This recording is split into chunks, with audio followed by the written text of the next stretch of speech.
Hi there, welcome to Keyboard Skills Pro. My name's Tom Horton, I'm a professional musician, and thanks for taking the time today to watch this video. Have you always wanted to read chord symbols? Chord symbols. Symbols that tell you which chords to play on the keyboard. Now if you're an organist and a keyboard player, or a keyboard player I should say, then more than likely you're familiar with these. But a lot of piano players aren't. What's a chord symbol? Here's a book called Blues for Keyboard, okay? And I'm just going to quickly show you on the camera here, looking along, you can see here some chord symbols. Okay, here's another one at the end here. Okay, and what the chord symbol basically does, it's a representation of the chords or the harmonies you could play on the keyboard. They're often also found inside piano books. So even though you might have the actual score, you've also got here, look at the top, the actual chord symbol. But a lot of pianists don't know how to play them. So if you always wondered how to read and interpret chord symbols, this video is for you. Come over the keys, let's learn how to read chord symbols. Okay, so first of all, what are chord symbols? All chord symbols basically are a really easy and quick way of writing down what you want the musician to play if it was written down in music notation. However, what you have to understand with chord symbols is that they're a little bit more general. You can't put necessarily all the information that you need, say for example the order of the notes in the chord.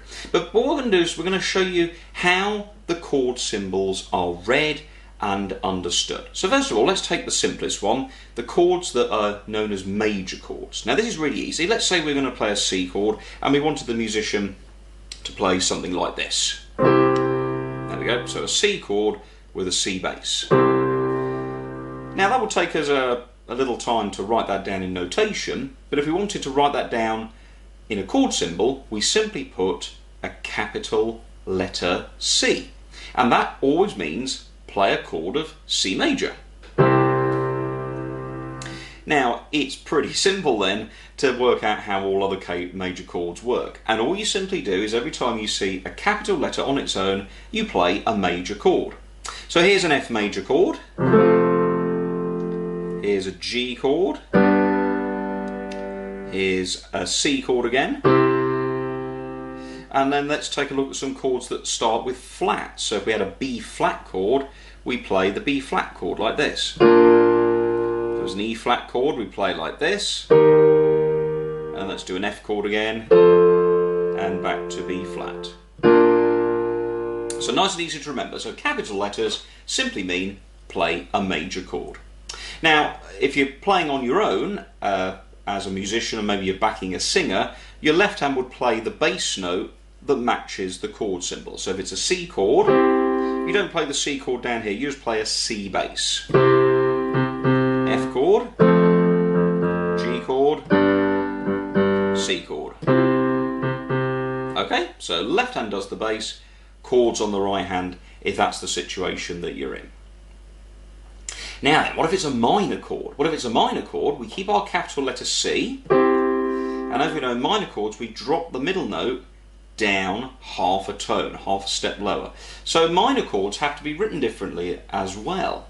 So we put a little lowercase m after the capital letter. So C minor would be capital C, small m. C minor. Here's F minor. And here's G minor. Now again, if it was A flat minor, we'd put A flat and then the little m. So those are the two chords you'll come across the most. Major chords, once again, have just a capital letter, and minor chords have a capital letter followed by a little m. Just incidentally, in some keyboard and piano books, the little m actually has part of the minor word after it, so they put C min or F min, and that basically is short for minor, but normally it will be just a small m after the capital. Now there's then various varieties of chords that you'll come across. For example, a nice one is C major 7. Now C major 7 is a C chord, because we've got the capital C at the beginning, look, and then MAJ7, Maj 7 is short for major 7, and it just simply means from the major scale of C, add the 7th note of the scale. Let's go back to our C scale. So B is the major 7th note. It's the 7th note of the major scale. 1, 2, 3, 4, 5, 6, 7. Okay.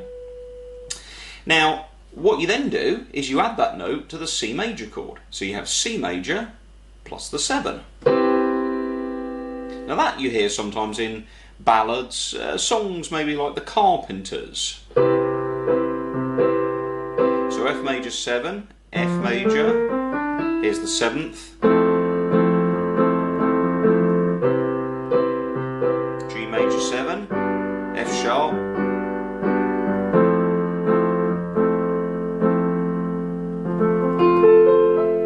and that's your major 7s.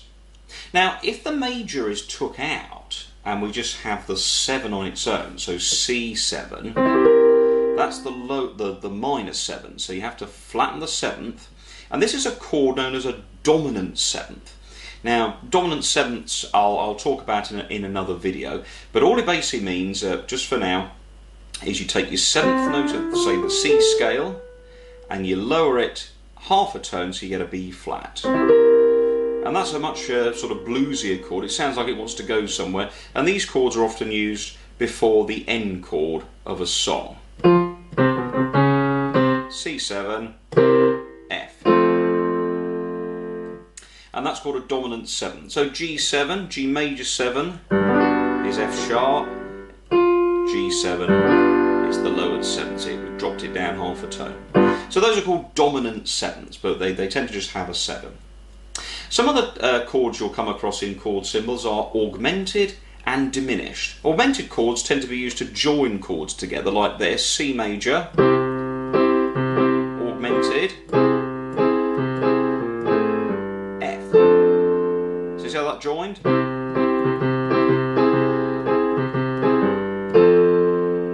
So what you do with an augmented chord symbol, you basically either have AUG, or sometimes it's the plus sign that is put after it. So C plus means take the C chord and in the basic chord shape raise the 5th note up half a tone, so a semitone up. So we've got C, E, G major, 1 higher is augmented, and so they're often used to add a bit of fun to chords.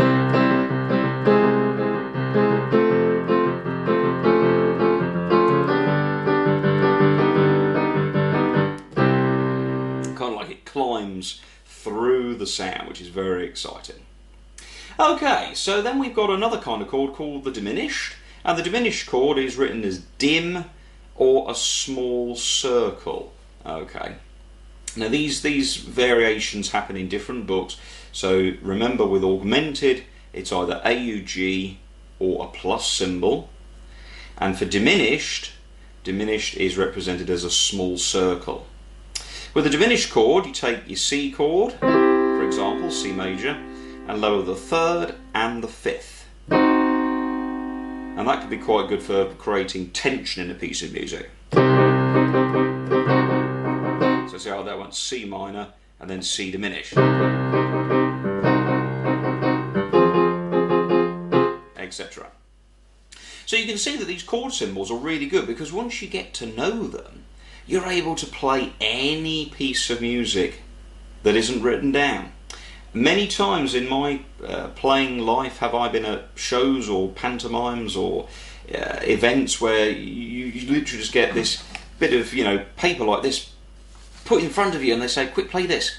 And if the music's not written down, I've seen it time and time again, there's so many people who can't play unless the music is written down in front of them. Now reading music is an important skill and you definitely want to be able to do that. But if you can also read those chord symbols, your value as a musician grows tremendously, especially if you're wanting to get into music as a career.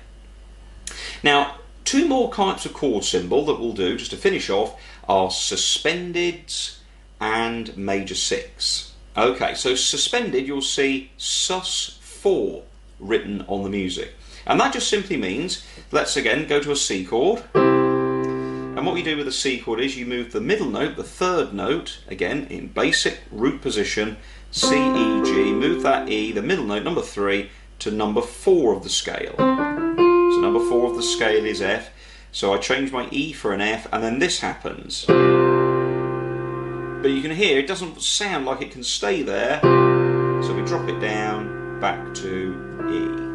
And that, of course, is the classic Amen. Here on my digital piano, let me put a choir on, and you'll hear this. There we go, you can hear there the Amen effect. So that's called sus4, and that means suspended fourth. Lastly, we'll have a look at a major 6th chord, and this is just represented by the number 6. Again, let's keep it nice and simple. Key of F. Here's an F major chord, and it's the major 6 of the scale. And there's number 6, the D, so I add the F chord, add the D to the F major chord, so I've got 4 notes. And there we go. That is our examples. Now, of course, there are many other chord symbols. There's sharp minor 7s, there's flat 5s, loads of different ones. So what I'd advise you to do, go and visit your local music shop, support them, and buy a chord dictionary from the shop. Now, where I live in the east of England, in East Anglia, my local music shop, which I'm very proud to be part of the team there, is Allen's Music Centre. They're based in Great Yarmouth in Norfolk. So if you live around Norwich, Great Yarmouth, Lowestoft, do go and pay them a visit, and they'll hopefully have in stock at the time a chord dictionary. And a chord dictionary is just a little book with little pictures of keyboards in, and on each key there's a dot, and it will tell you which notes to play, but you'll just have the chord symbol, no music written down properly. So do go and grab one of those, or go and visit your local music shop to purchase one of those. So that is how you read and understand chord symbols. Very quickly to recap, major chords, capital letter only. Minor chords, we add a small M or min after the end. Augmented chords are represented as capital letter AUG or the plus sign. Diminished, dim or the small circle. Major sevenths have capital letter Maj 7 after the end. Dominant sevenths just have a 7. Suspended fourth chords will have sus4 after them, sometimes just sussed, but normally sus4. And major 6 have the 6 at the end. So how do you explore and learn how to do chord symbols? You just keep practicing them, keep playing them, print off some chord symbol sequences, get those piano books out where you've been playing the music by notation. If there's chord symbols, try following the harmonies with the chord symbols. Keep experimenting, keep learning, and most of all, do keep enjoying it. My name's Tom Horton. Thanks ever so much for your time watching another Hints and Tips video here on Keyboard Skills Pro.